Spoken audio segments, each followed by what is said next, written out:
इधर साक्षी का भी वही हाल था जो डिम्पल का था। उसके मन में भी लकी के लिए कई सारे सवाल थे जिन्हें वो पूछना चाह रही थी, लेकिन उसे हिचक हो रही थी। उसे लग रहा था कि लकी कहीं जोश जोश में अपना ही नुकसान न करवा रहा हो। क्या हुआ, तुम खा क्यों नहीं रही हो? लकी, पहले तो तुम ये बताओ कि तुम्हें यहाँ पर ये टेबल कैसे मिली?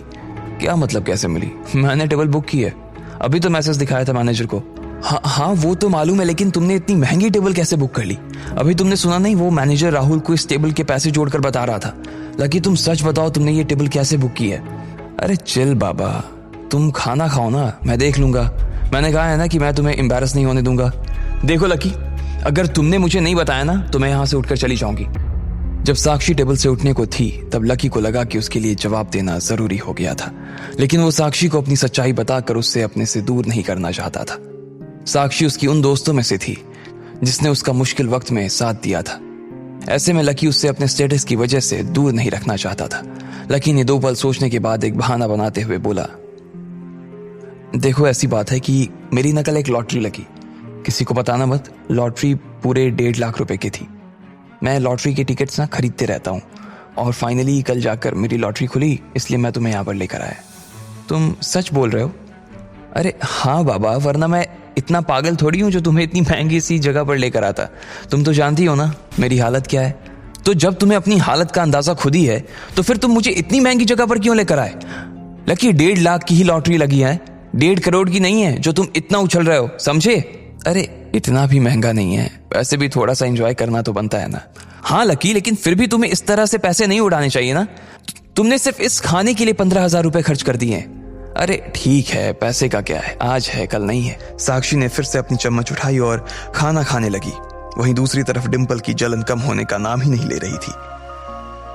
इधर जब लकी और साक्षी ने अपना खाना खत्म किया तो लकी ने पेमेंट किया और दोनों होटल के बाहर आ गए। लकी भी फिर से अपने हॉस्टल आ गया था और अपने बिस्तर पर जाकर लेट गया। आज तो सिर्फ शुरुआत थी डिम्पल, आज के बाद आगे से तुमने अगर कभी भी मुझे परेशान करने की कोशिश की ना तो मैं भी तुम्हें इसी तरह जवाब दूंगा जैसा मैंने आज दिया है, लकी ने अपने मन में अपने आप से कहा।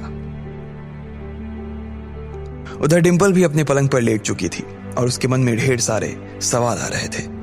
वो तुरंत अपने बिस्तर से उठी और साक्षी के कमरे की ओर जाने लगी। साक्षी, तुम एक जरा मिनट के लिए बाहर आ सकती हो?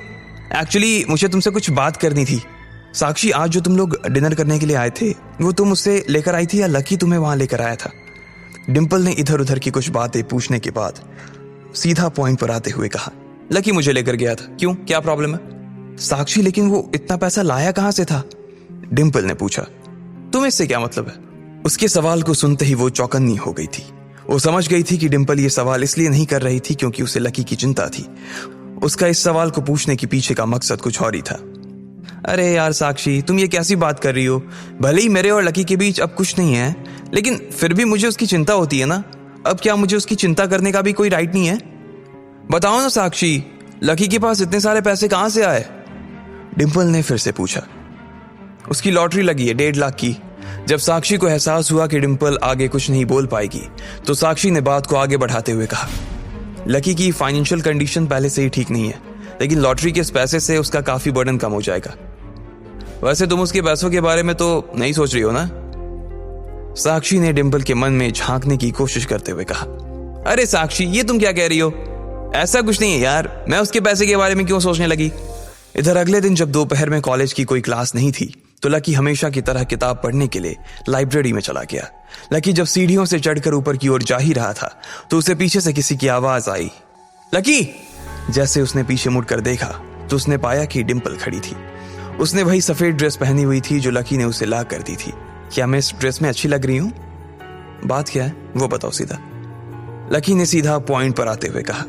तुम ऐसे क्यों बात कर रहे हो? हमने इतना सारा क्वालिटी टाइम एक दूसरे के साथ स्पेंड किया है, हमारी एक दूसरे के साथ इतनी ब्यूटीफुल मेमोरीज हैं, फिर तुम मेरे साथ इतना रूडली क्यों बिहेव कर रहे हो? अगर कोई बात नहीं है तो मुझे जाना है, काम है मुझे। इतनी जल्दी तेरे दिल की सारी फीलिंग्स खत्म हो गई? जो तू प्यार मुझसे करता था उसे तू भूल गया? डिम्पल ने अपने आप से कहा और जमीन पर पैर पटकने लगी। फिर वो जाते हुए लकी को रोकने के लिए बोली, लकी, लकी, लकी, तुम क्या मुझे एटीट्यूड दिखाने की कोशिश कर रहे हो? पिछले साल जब ढेर सारे लोग मेरे पीछे पड़े थे, जब ढेर सारे सरकारी नौकरी करने वाले के बेटे, ढेर सारे बिजनेसमैन के बेटे और ऐसे लड़के जिनकी फाइनेंशियल कंडीशन काफी अच्छी थी, उन सबको छोड़कर मैं सिर्फ तुम्हारे पास आई थी। मैंने उन सबको रिजेक्ट करके तुम्हें सेलेक्ट किया था। मैं तो तुम्हारे साथ कहीं भी खाने को, कहीं भी जाने को राजी हो जाती थी। मैंने तुम्हारे साथ सड़क के गोलगप्पे भी खाए और टपरी की चाय भी पी है, पर मैंने तुम्हारे साथ कभी इतनी बुरी तरह से बिहेव नहीं किया जितना तुम अभी मेरे साथ कर रहे हो। क्या तुम्हें मुझसे शर्म आ रही है? डिंपल ने उसी तरह से सबके सामने चिल्लाते हुए कहा। वो जितनी जोर से हो सकता था उतनी जोर से चिल्ला रही थी। जब उसने अपनी बात खत्म की तो उसकी आंखें लाल हो चुकी थी। उसकी बातें सुनकर सबको ऐसा लग रहा था कि वो एक बहुत ही सच्ची और ईमानदार प्रेमिका थी जिसके साथ लकी ने धोखा किया था। अरे बेचारी इतनी अच्छी लड़की है, फिर क्या प्रॉब्लम है तुम्हें? एक लड़की ने कहा। इससे पहले कि लकी उससे कुछ कह पाता, दूसरी लड़की ने कहा, देखना बाद में तुम्हें बहुत रिग्रेट होगा। अगर तुमने इस लड़की के साथ फिर से पैचअप नहीं किया तो हम तुम्हें पूरे कॉलेज में बदनाम कर देंगे। इससे पहले कि और लड़कियां कुछ कहती, डिंपल लकी के पास आ गई और उसका हाथ पकड़कर उसे एक ओर ले जाने लगी। लकी को समझ नहीं आ रहा था कि आखिर डिंपल उससे क्या चाहती थी। क्या डिंपल फिर से लकी को किसी जाल में फंसाने वाली थी? इस बार लकी उससे बचकर निकल जाता।